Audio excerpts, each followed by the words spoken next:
You're listening to Her Money, Her Business, a podcast for women starting or growing their own business. And it features episodes about knowing your finances, improving your money confidence, and growing a profitable business that's built to last. If you wish you were good with money, want to feel more confident managing your money, or want to struggle less while making money, then you're in the right place. I'm your host, Sonja Balzarolo, business financials coach, bookkeeper, and champion for women who want to be the master of their own financials. So let's get started. So today we're talking about money owed. So this is a topic that really focuses on compliance, because money owed, when we're talking about money owed by you, that is a really important thing to grasp and get your head around in business, particularly for a small business owner and particularly for a business owner that is in the first couple of years of business or just starting out. This podcast episode really is for you. So what I wanted to get into is really just talking about the first couple of years of business and what happens in those couple of years. So when you first start a business, it's exciting. You've got money rolling in. You're, doing whatever it is you do, whether it's a product-based business or a service-based business. You're up and running. It's all exciting and everything's happening. And it's very easy to let the financial side of things fall by the wayside because you are doing so much. You are trying to focus on creating whatever it is you're creating. You're focusing on marketing and getting stuff out there so that you can sell stuff, so that you can bring some money in to cover the expenses that you're obviously outlaying to start your business in the first place and getting up and running. It's often the first year or two is, a big slog to really get stuff underway and to really start building your business. And so when you're doing this, again, as I mentioned, the financials can really cause, an area where it's not the first thing you think about managing. And so this episode is really just to give you a heads up and say it is important. You really have to do what you need to do to get your head around this. The ATO is obviously a great source of information, but it's not always the most logical to find your way around. So in the Money In, Money Out mini course that I run, there is a whole section on compliance, and it really does try and break down this information for you into something that's understandable and easy to get your head around. So the main things I want you to know about this are, in your first year of business, you're up and running, you've got sales coming through. You may or may not be registered for GST and BAS. You may just have tax to do at the end of the first financial year. But then once you're up and running, you are perhaps not focused on what you need to put aside. For every sale that you make, at some point the government is going to want their share of that.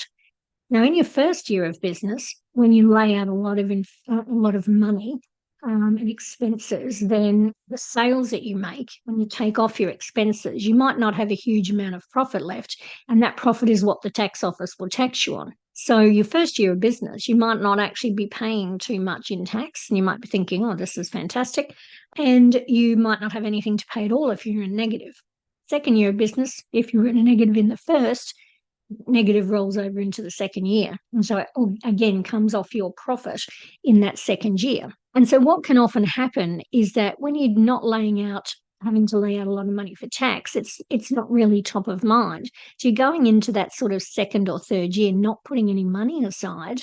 And then all of a sudden in that second and third year, your tax bills come in and they're actually quite large. So the first thing I suggest to business owners when they start is, whether you're registered for GST and doing BAS, if you're just doing tax or not, be putting away 25 to 30% of what you're bringing in into a separate bank account. And then when you start paying GST, also then take the GST component out and put that in that separate bank account. So it's really just parked there and it builds up. And then when the actual bill comes in, because as a business owner who may just be paying tax in the first year, you're actually not paying anything for 12 months. And so that delayed payment really trips people up. The same with BAS and GST. The delayed payment system really trips people up. So if you're taking that money out of each time the sales comes through and putting it away, then by the time that bill comes around, you've probably actually put away more than you need. And so you've got a little bit left over there, and that will just roll over to the next bill that needs paying. Then when you start having employees and you've got super and tax being taken out that you need to put aside and pay, that also just creates another level of, I guess, problems you can get into if you haven't put that aside. So if you're starting to pay people, then putting away again in that separate bank account, the super and the payroll tax that you're taking out of their pays each week, make sure you're also putting that away so that when those bills become due to the ATO, that you've got that money there. So what I do in the Money in, Money Out course, in the Money Owed section, which is, again, as I mentioned, around compliance, I've actually laid out a 3-year timeline to show you what can happen and where you need to start looking at the bills that are going to start coming in from the ATO. And so you can just see and not get yourself into trouble by not putting any money away for that first year or two. And then all of a sudden things start building up and you've got regular amounts owed. You really don't need to be getting into payment plans and things with the ATO if you can avoid it. If you want more help around this, then jump into the Money in, Money Out mini course, which sponsors this podcast. So that's it from me for today. Another quick episode, but I think it's important information for you to think about. And so again, if you do need some help with this, then reach out to me or jump into the Money in, Money Out mini course when it's next available. So thank you for listening, and I will talk to you on the next episode. Bye for now. This episode was brought to you by my mini course, Money in, Money Out. Head over to our website, blossomingbusiness.com.au, for this episode's show notes found under podcasts. And if you're interested, jump on the Money in, Money Out waitlist to find out when it's next available. You've been listening to the Her Money, Her Business podcast with me, Sonja Balzarolo. If you enjoyed this episode, please leave us a review over on iTunes. It really does help to get the podcast out to more people. And of course, I love hearing your feedback. Thanks for listening. And here's to knowing your finances and growing your business. It's your money, your business.